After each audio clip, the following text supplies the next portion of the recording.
પૂર્વ Kutch LCB team Anjar વિસ્તારમાં પેટ્રોલિંગમાં હતી. દરમિયાન બાતમી હકીકત મળી કે સિનુગ્રાના સુલેમાન ઓસમાણ કકલ તથા દાઉદ બચ્ચુ કકલ ગેરકાયદેસર રીતે રોયલ્ટી વગર રેતી મંગાવી સિનુગ્રા ગામના સામેના ભાગે આવેલ પાણીના ટાંકા પાછળ ડુંગરની વચ્ચેના ભાગે રેતી સ્ટોર કરી વાહનો જેસીબી લોડર મારફતે સપ્લાય કરવાની કામગીરી કરે છે.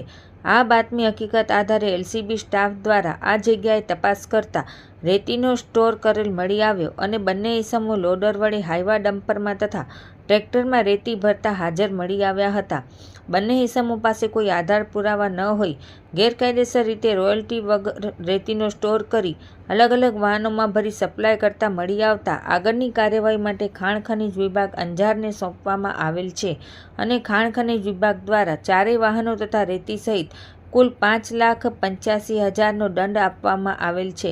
આ કામગીરી લોકલ ક્રાઇમ બ્રાન્ચના PI NN Chudasama, PSI DG Patel તથા એલસીબી સ્ટાફ દ્વારા કરવામાં આવેલ છે.